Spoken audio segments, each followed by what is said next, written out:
할렐루야. 하나님의 크신 사랑이 이 시간 우리 가운데 가득한 줄 믿습니다. 오늘 우리는 민수기 16장 1절로 6절, 또한 8절로 9절, 11절의 본문을 가지고 원망의 싱크홀에서 떠나 자족의 사명으로 라는 제목으로 주일 말씀을 함께 나누도록 하겠습니다. 오늘 우리가 읽은 본문은 지난 주일입니다. 지난 주일 9시 기도 본문의 내용입니다. 결론은 이겁니다. 원망 대신 감사의 삶을 사셨는가 이겁니다. 여러분들이 한 주간의 삶을 우리가 먼저 결론적으로 이야기해 보면 원망이 많았습니까? 감사가 많았냐? 이 질문입니다. 그럼 어떻습니까? 원망이 많았나요? 그래서 불평과 얼굴에 심한 인상이 가득했습니까? 아니면 감사로 웃음꽃이 피었습니까? 우리 삶에 스며든 독소가 있습니다. 우리가 어떤 악한, 몸에 안 좋은 음식을 취하지 않는다 할지라도 내 속에서 분비되는 것이 있는데 다름 아닌 원망입니다. 원망이라는 독소. 오늘 우리 신앙의 가장 큰 대적자입니다. 공동체를 무너뜨리는 치명적인 독소가 원망이에요.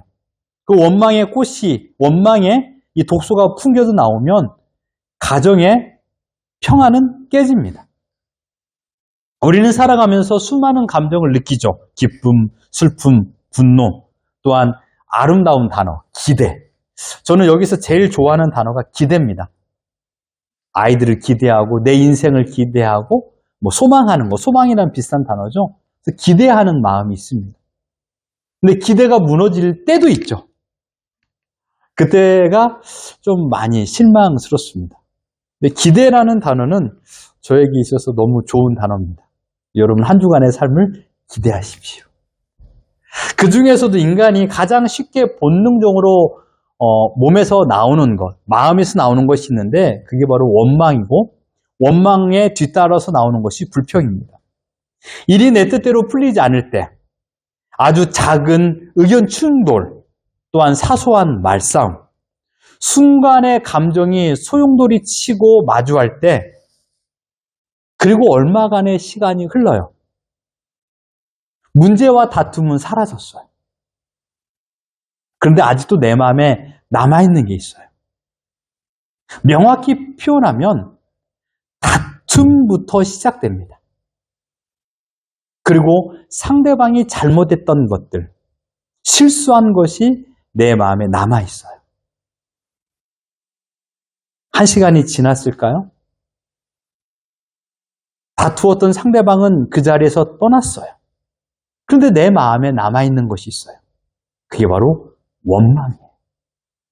원망이 남아있습니다. 문제는 사라졌음에도 불구하고 계속해서 나의 뇌파를 자극하는 정리 안 된 감정이 나를 주관합니다. 그래서 거칠어져요, 사람이. 운전도 난폭하고요. 그래서 모든 것이 막 정리가 안 돼 있어요. 일을 할 때도 막 가지런히 하지 않아요. 정리할 때도 막 투닥투닥 해요. 만약 음식을 한다면 막 도마에 꽝꽝꽝꽝 때리죠. 왜요? 내 안에 원망, 화냄, 분노가 남아있기 때문입니다. 저는 이것을 원망의 싱크홀이라고 표현하고 싶습니다. 원망의 싱크홀. 여러분 사진 한번 보실까요? 이 사진은요. 과테말라 도심 한복판에서 싱크홀이 발생해서 빌딩 4채가 이 안에 순식간에 사라진 그 사진입니다. 혹시 한 주간 살아가면서 여러분에게 발생한 원망의 싱크홀은 과연 몇 개나 됩니까? 그리고 그 사이즈는 얼마나 큽니까? 아직도 그 원망의 싱크홀에서 빠져나오지 못하고 계십니까? 아니면 이 싱크홀이 점점 커져가고 있습니까? 원망의 싱크홀은 마음속에 쌓인 억울함, 배신감, 심지어 미움 이런 감정이 마치 땅속의 빈 공간이 집안을 붕괴하는 것처럼 사람의 마음을 뒤흔들어서 인간관계에 돌이킬 수 없는 과정이 이르게 하는 것을 이 원망의 싱크홀이라고 표현할 수 있습니다. 그렇기 때문에 원망은 단순한 감정의 배설이 아닙니다. 오늘 본문에서는요, 이 원망의 결과가 너무나도 참혹스럽습니다. 오늘 고라와 다단, 아비란의 사건을 통하여 우리의 현실에 처한 어떻게 이 현실을 바라봐야 될 것인가, 더 나아가 이 원망을 이겨낼 수 있는 바울의 특단의 조치, 즉 자족이라는 말씀을 통하여 원망의 싱크홀을 벗어나는 은혜가 있기를 주님의 이름으로 축원합니다. 고라 일당, 고라와 다단과 아비람이죠. 이들이 오늘 본문에서 한 가지 착각을 하는 것을 우리는 보게 되는데 다름 아닌 이겁니다. 내가 받은 사명은 너무 작다라는 것입니다. 내가 받은 사명은 너무 작다. 민수기 16장에서는 이스라엘 광야 생활 가운데 가장 뼈아픈 반역의 사건이 기록되어 있습니다. 레위 지파의 이 고라와 다단과 아비람, 이 무리들이 그 당시 당회장격인 이 모세와 아론을 대적하여서 반역한 사건입니다. 그들이 반역한 표면적인 이유는 다른 게 아닙니다.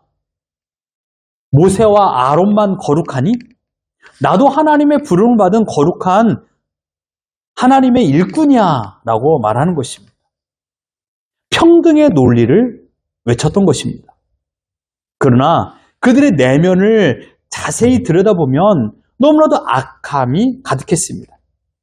그들이 가지고 있었던 첫 번째 악함은 무엇이냐? 비교의 함정에 빠진 교만함이었습니다. 여러분, 고라는 오늘 본문에 보면 레위 지파입니다. 고라는 성막에서 하나님을 섬기는 아주 고귀한 직분을 받은 자들입니다. 아론의 제사장 직분을 감당했던 자들이었던 것이죠. 아니죠. 잘못 말씀드렸습니다. 하나님을 섬기는 고귀한 백성이었어요. 그런데 그 고라의 눈은 하나님을 향한 것이 아니라 아론의 제사장 직분을 향하고 있었습니다. 민수기 10장 9절을 보면 이렇게 말하고 있습니다. 여호와의 성막에서 봉사하게 하시며 회중 앞에 서서 그들을 대신하여 섬기게 하심이 너에게 작은 일이겠느냐? 너희가 지금 하고 있는 것이 작은 일이냐? 그렇지 않다. 하나님께서 명하여 주신 아주 크고 고귀한 일이다라고 말하고 있는 것입니다. 그런데 고라 자손은요, 하나님이 주신 이 은혜의 귀한 사명을 모세와 아론과 비교하기 시작했습니다. 이런 비교의 시각으로 빠져들면요, 그때부터는 불만족이라는 괴물이 고개를 듭니다. 비교라는 이름의 싱크홀입니다. 비교할 때. 비교는 우리의 삶을 송두리째 흔드는 아주 무서운 괴물이에요. 여러분, 여기 보십시오. 비교의 안경을 쓰면요, 어제까지 감사했던 내 집, 비교의 안경을 쓰면 어제까지 감사했던 내 직장, 심지어 비교의 안경을 쓰면 어제까지 좋아했던 내 자녀, 모두가 초라해 보입니다. 심지어 내 마음에 들지 않아요. 내가 너무너무 사랑한 내 자녀조차도 비교하기 시작하면 전혀 마음에 들지 않아요. 비교의 저울에 서면 어떨까요? 하나님이 나를 위하여 예비하여 주신 많은 복들, 오늘 불렀던 찬양처럼 신실하신 하나님의 행하신 모든 일들, 그 일이 있음에도 불구하고 비교의 저울에 내가 올라서면 턱없이 가벼운 것처럼 여겨져요. 여러분 기억하십시오. 내 삶을 타인의 삶과 비교할 때 우리는 순식간에 싱크홀 깊은 곳에 떨어집니다. 천국은 크기가 아니에요. 천국은요, 얼마만큼은 크냐가 중요한 게 아니라 소유예요. 내가 천국을 소유하고 하나님의 관계를 느끼고 누리고 있을 때 만족감이 있는데 어떤 이들은 천국의 크기를 자랑해요. 내가 받은 복을 자랑한다라는 것이에요. 그러면서 자연스럽게 내가 받은 복과 상대방이 받은 복을 비교하기 시작합니다. 그때부터 내가 받은 하나님의 은혜는 너무너무 적고 가볍게 생각이 드는 거예요. 그때부터 남의 떡이 더 커 보이고 내 마음에 싱크홀이 점점 커져만 갑니다. 독일의 실존주의 철학자 니체가 아주 멋있는 말을 했습니다. 그의 사상은 좀 차치하고 그가 말한 걸 같이 한번 읽어볼까요? 시작! 너 자신을 남과 비교하지 마라. 태양과 달은 서로를 비교하지 않는다. 그들은 각자의 시간이 오면 찬란하게 빛날 뿐이다. 낮에는 태양이 빛이 나고요. 밤에는 달이 빛이 나는 거예요. 이렇게 하나님께서 만드셨어요. 근데 태양이 달을 향하여 나도 밤에 너처럼 빛나고 싶어. 달이 태양에게 나도 낮에 너처럼 빛나고 싶어. 아니에요. 우리는 종종 누구는 벌써 성공했다. 누구는 벌써 이만큼 가졌다. 라고 말하면서 타인의 시기에 내 삶을 맞추려고 합니다. 하지만 낯을 비추는 태양과 밤을 비추는 달은 우열의 대상이 아닙니다. 존재하는 시간이 다를 뿐이에요. 따라서 비교할 때 내 마음의 싱크홀은 시작되고 비교를 점점 많이 할 적에 내 마음의 싱크홀은 더 커집니다. 오늘 모세는 이렇게 말하고 있습니다. 고라, 단, 아비람아, 너희가 가진 하나님이 주신 귀한 사명이 작은 일이냐? 가장 너에게 맞는 일을 주었다라고 지금 이야기하고 있는 것입니다. 그런데 여러분, 고란과 다단과 아비람이 원망을 했는데 이 원망의 대상이 모세와 아론일까요? 아닙니다. 원망의 화살은 과연 누굴 향하고 있을까요? 우리가 환경을 원망하고 사람을 원망할 적에 분명 그 순간은 그 앞에 있는 사람일 거예요. 그러나 그 화살의 최종 목적지가 어딘지 아십니까? 오늘 본문 11절 같이 한번 읽어봅니다. 시작! 이를 위하여 너와 너의 무리가 다 모여서 여호와를 거스르는도다.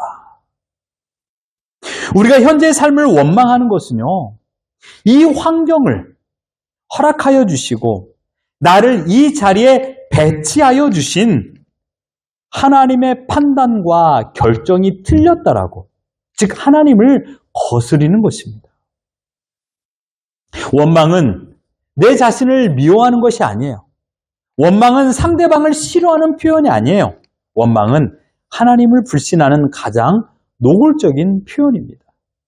이스라엘의 모세의 역할이 있고 이스라엘의 고라의 역할이 있는 것입니다. 태양의 역할과 달의 역할이 있는 것처럼 모세의 역할과 고라 일당의 역할이 있는 거예요. 이 기준을 정하신 분이 다름 아닌 하나님이십니다. 결국 내 원망의 화살은 하나님을 겨누고 있는 것입니다.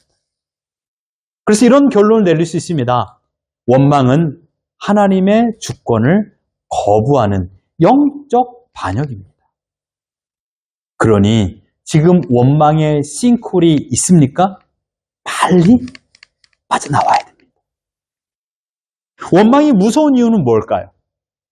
그러면 왜 원망이 이렇게 참혹스러운 결과, 어떤 결과를 만들어내기 때문에 원망이 무서울까요? 원망은요, 하나님의 선하심을 거부하기 때문입니다. 우리가 원망을 가볍게 여기는 이유는 단순한 스트레스 정도를 해소하는 것. 나의 스트레스를 해소하는 방법이야. 한번 큰 소리 치면 그만이지 뭐. 이게 아니라는 것입니다. 성경적인 관점에서 원망이 무서운 이유는 하나님의 선택을 모욕하기 때문입니다.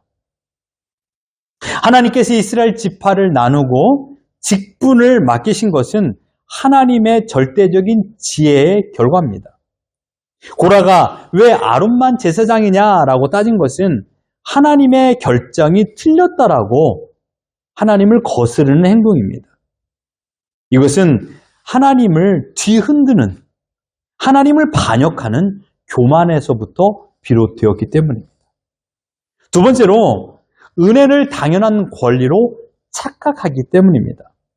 고라는 레위 지파로서 성막을 섬기는 아주 특별한 사역을 부여받았습니다. 그러나 원망이라는 싱크홀이 내 마음에 생길 때 하나님의 부름받은 특권은요, 매우 작은 일, 매우 가벼운 일로 여겨진 것입니다. 그리고 모세와 아론이 가지고 있는 지도자, 그 타이틀을 보면서 자신이 가지고 있는 그 하나님이 허락하여 주신 사명이 너무나도 가볍게 여기는 상대적 박탈감에 빠졌습니다. 원망은요, 우리 손에 쥐어주신 하나님의 수만 가지 은혜를 순식간에 쓰레기 취급하는 것입니다. 그렇다면 원망의 결과가 얼마나 무서운 결과를 만들어내는지 아십니까? 이 부분이 아주 중요합니다. 원망은 나만 아프게 만들지 않습니다. 마음의 원망은요, 너무나도 큰 싱크홀이 만들어졌기 때문에 좋은 마음, 좋은 상황, 내가 기대하고 있는 소망, 심지어 가정의 평화까지도 빨아들이됩니다. 원망의 연대 책임이 오늘 본문에 나옵니다. 바로 함께 멸망하는 길이기 때문입니다. 민수기 16장 32절과 33절을 같이 한번 읽어봅니다. 시작! 땅이 그 입을 열어 그들과 그들의 집과 고라에게 속한 모든 사람과 그들의 재물을 삼키매 그들과 그의 모든 재물이 산채로 스울에 빠지며 땅이 그 위에 덮이니 그들이 회중 가운데서 망하니라. 인류 역사상 가장 충격적인 심판의 한 가지입니다. 땅이 그 입을 열어 고라와 그 일당들, 더 나아가 그의 모든 재물을 다 삼켰다라고 표현하고 있습니다. 고라 한 사람의 원망과 교만으로 끝난 것이 아닙니다. 그의 아내, 자녀들, 그리고 그를 따르던 가족 전체가 죽었다라는 것입니다. 이 말은 무슨 것을 의미합니까? 고라만 원망했던 것이 아니라 원망의 그 물길이 그 곁에 있는 사람들까지도 확산되었다라는 것이에요.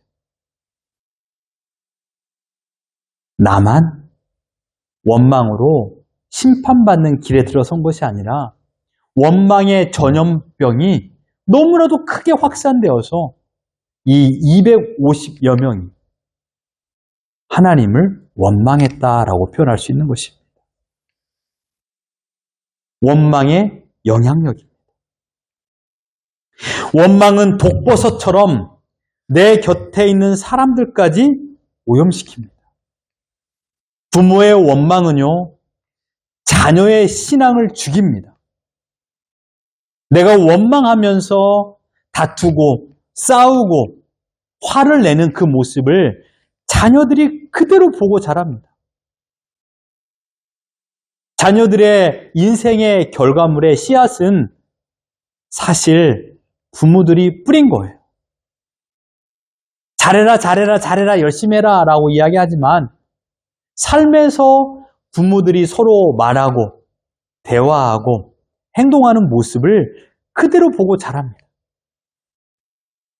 나도 모르게 부모를 따라하는 거예요. 물론 지금 여러분들이 제가 이야기를 한다고 해서 여러분들의 잘못한 것을 제가 막 아프게 하려고 하는 게 아니에요. 그토록 우리에게 있어서 쉽게 원망하는 그 모습이 우리 자녀들에게도 새겨진다라는 것이에요. 그래서 여러분들이 친절한 모습을 우리 자녀들에게 더 나아가 우리 곁에 있는 사람들에게 잘 보여줘야 돼요. 사실 우리는 친절하지 못할 때가 많아요. 부모의 원망은 자녀의 신앙을 죽입니다. 리더의 불평은요, 공동체의 사기를 꺾습니다. 불평의 원망의 말 한마디는 지속됩니다. 빨아도 쉽게 물에 빨리지 않습니다.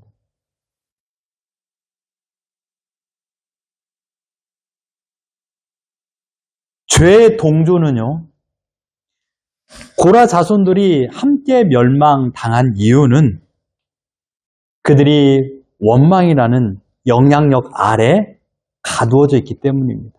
원망의 싱크홀에 함께 빠졌기 때문입니다.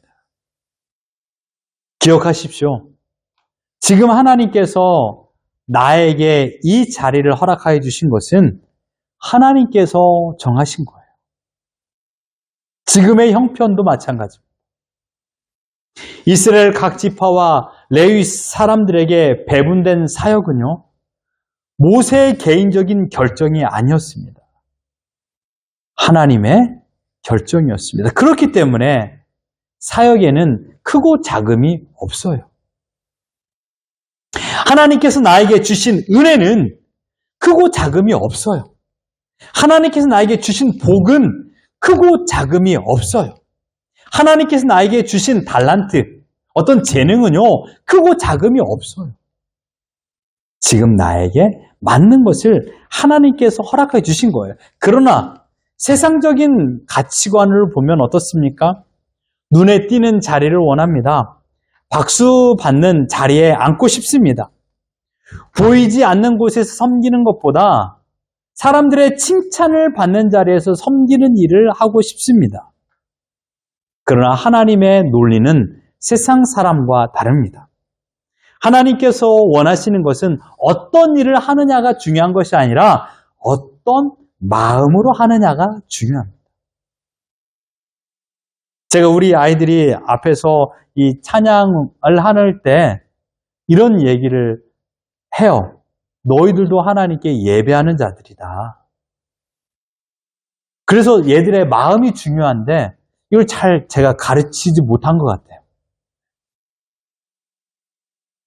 억지로 하는 듯한 모습을 보일 때도 있죠. 물론 그러지 않을 때도 있겠지만.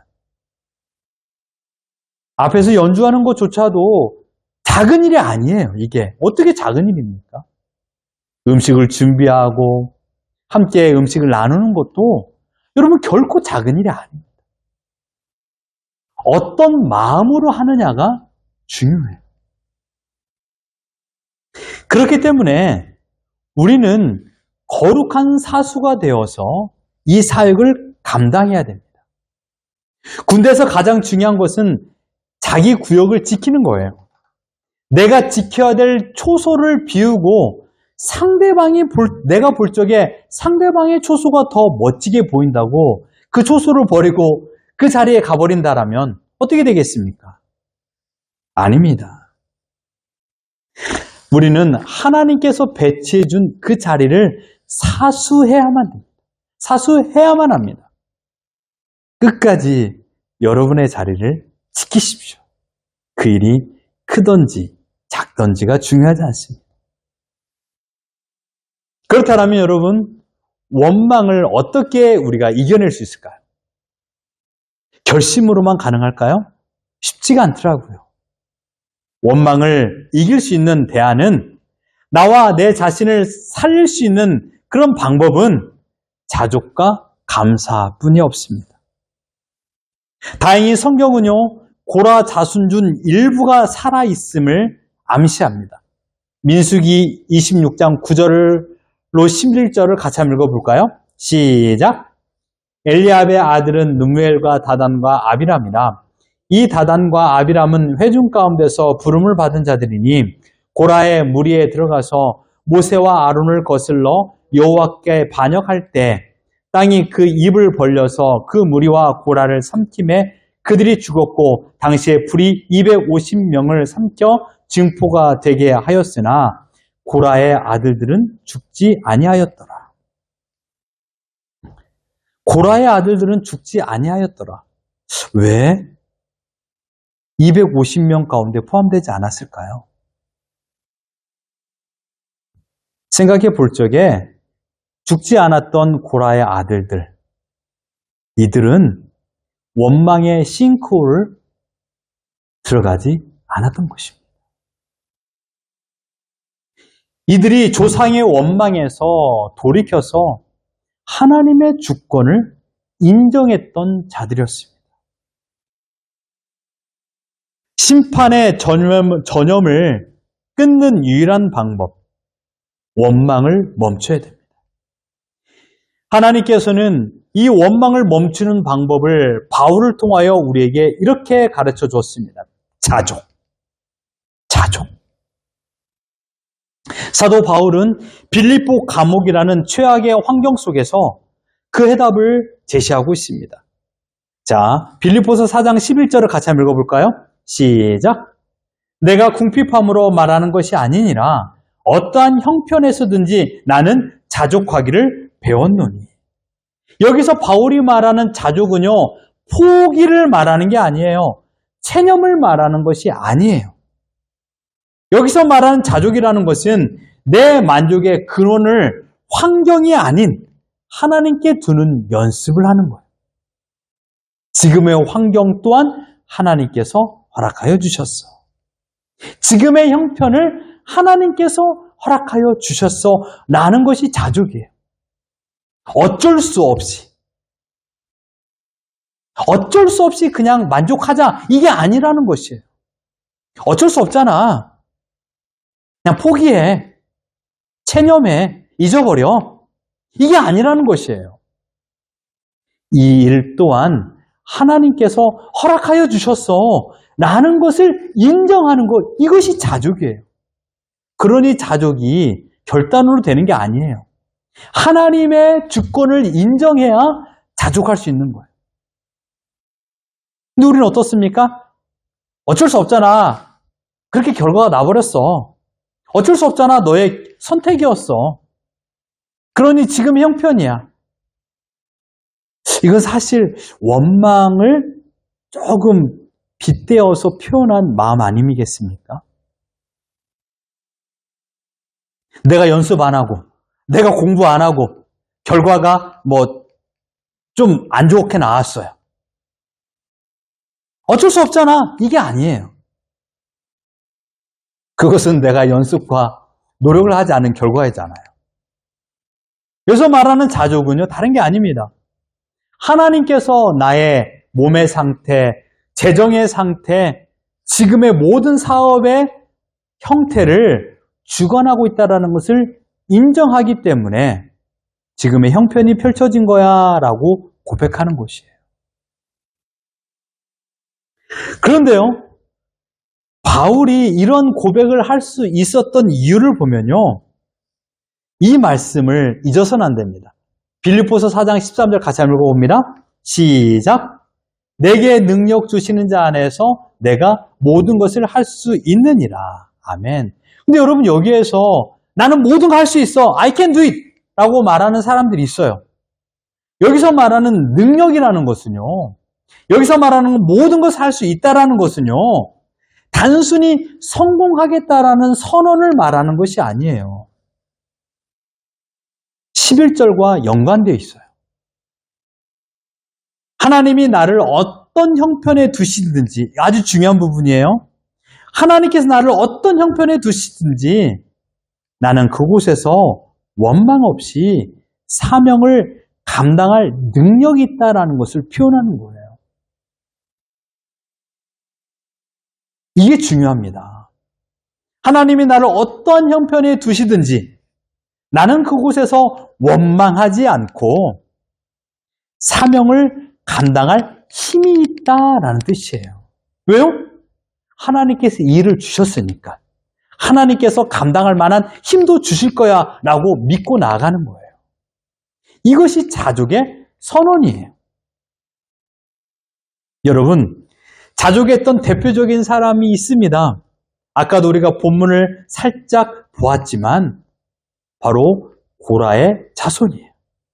민수기 26장 11절에 고라의 아들들은 죽지 아니하였다라고 말하고 있으면서 하나님께서 우리에게 힌트를 주셨어요.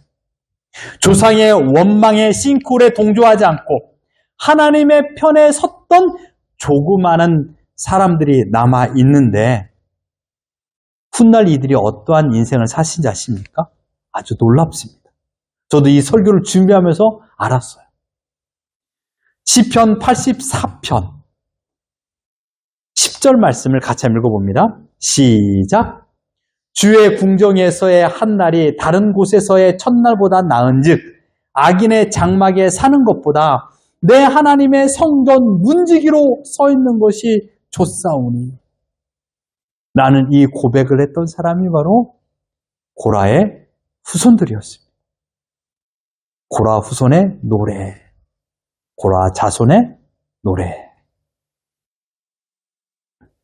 고라의 일당은요, 대제사장의 자리를 탐내다가 멸망했지만 남은 자손은 문지기라는 사명으로도 자족하면서 나는 문지기도 좋습니다. 라는 마음을 가지면서 하나님께 영광을 올리며 감사의 삶을 살았다는 것입니다. 하늘 소망장로의 성도 여러분, 지금 여러분의 형편이 어떠하든지 정말 성전 미문의 문지기로서의 삶을 산다 할지라도 그곳에서 감사하며 살아간다라면 이것이 바로 하나님께 가장 큰 영광의 삶이 아니겠습니까? 그래서 우리는 세 가지 결단을 하기를 소망합니다. 비교의 눈을 감으십시오. 그리고 하나님께서 나에게 지명하신, 허락하신 은혜의 눈을 뜨십시오. 고라 자손이 무너진 것은 하나님의 은혜를 타인의 직분과 비교했기 때문입니다. 비교는 내게 주신 보석을 돌멩이로 여기는 아주 악한 마귀의 안경입니다. 그래서 이제는 이런 결정을 하십시오. 남의 떡이 더 커 보일 적에 하나님이 나를 이 자리에 지명하여 세워주셨다는 것을 기억하십시오. 나에게 허락하신 가정, 직장, 또한 하나님께서 나에게 허락하신 육신의 상태, 건강, 재정의 상태, 이 모든 것이 하나님께서 나에게 주신 복이라는 것을 고백하십시오. 결코 작은 일이 아니라는 것을 인정하십시오. 두 번째로 우리가 결단해야 될 것은 원망의 말을 멈추십시오. 그리고 축복의 유산을 지키십시오. 고라의 원망은 자기뿐만 아니라 온 집안을 삼키는 거대한 싱크홀이 되었습니다. 마찬가지입니다. 나의 입술이 내 자녀와 공동체의 미래를 결정한다라는 사실을 두렵게 여기십시오. 불평이 내 입가에 맴돈다라면 한번 3초를 멈춰보십시오. 그리고 그 자리가 감사로 대처할 수 있도록 여러분께서 긴 숨을 내쉬십시오. 저도 오늘 그랬어야 되는데 그렇지 못하고 거친 숨을 내쉬었습니다. 그래서 회개합니다. 나의 원망이 사랑하는 가족과 성도들을 죽이는 악한 독버섯이 되지 않도록 하나님만을 바라보시고 나에게 허락하여 주신 이 일에 감사하십시오. 더 나아가 환경을 탓하지 마십시오. 그리고 사수의 정신으로 여러분의 자리를 지키십시오. 바울은 감옥에서도 자족하며 복음을 전했습니다. 군인이 보초를 서는 것은요, 환경이 좋아서가 아니에요. 원해서가 아니에요. 명령이기 때문입니다. 마찬가지입니다. 우리에게 주어진 삶의 자리는 사수해야 될 거룩한 초소라는 것. 지난주에도 말씀을 보지 않았습니까? 따라서 형편이 어떠하든지 내게 맡겨진 자리를 지켜나가는 것입니다. 사랑하는 성도 여러분, 지금까지 지내온 시간들을 생각해 보십시오. 숱한 어려움도 있었고 포기하고 싶은 시간들도 많았어요. 그런데 지난 날을 돌이켜보니까 이 모든 시간이 하나님의 은혜였구나라는 것을 고백한 적이 한두 번이 아니지 않습니까? 지금까지 지내온 것이 주의 크신 은혜다라고 생각들지 않습니까? 한이 없는 하나님의 사랑으로 내가 살았다라고 고백한 적이 많을 것입니다. 혹시 지금 하고 있는 일이 너무나도 적다라고 작게 느껴지십니까? 아닙니다. 오늘의 작은 일을 잘 수행할 때 레벨이 2, 3, 4로 올라가는 거예요. 하나님은 단 한 번도 실수로 우리를 잘못된 자리에 배치한 적이 없습니다. 그 상황에 딱 맞는 그 자리에 주신 거예요. 옛날의 영광을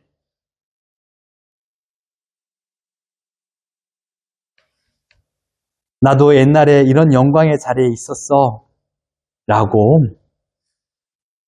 현실의 자리를 비교하지 마십시오. 그때는 그때 내가 해야 될 자리에 하나님께서 허락하여 주셔서 있게 한 거예요. 지금은 지금 이 자리에 맞기 때문에 주신 거예요. 고라 일당처럼 교만과 불만족으로 하나님의 권위에 도전하지 마십시오. 원망은 영혼을 갉아먹는 암세포입니다. 바울처럼 고백하십시오. 하나님, 지금 이 자리가 내가 갇혀있는 이 감옥이 하나님이 허락하여 주신 내가 사수할 자리입니다. 라는 그 고백입니다. 오늘 우리 모든 성도 여러분, 여러분의 상황이 어떠하든지 불평의 원망의 싱콜이 아니라 감사의 퍼즐을 하나하나 맞춰가십시오. 비로소 우리는 원망의 싱콜을 벗어나 하나님께 감사하며 찬양하며 하나님을 사모하며 끝까지 하나님이 주신 이 사명의 자리를 지켜나갈 줄 믿습니다. 이런 은혜로 하나님을 사모하며 한 주간을 살아가는 모두가 되기를 예수 그리스도 이름으로 축원합니다.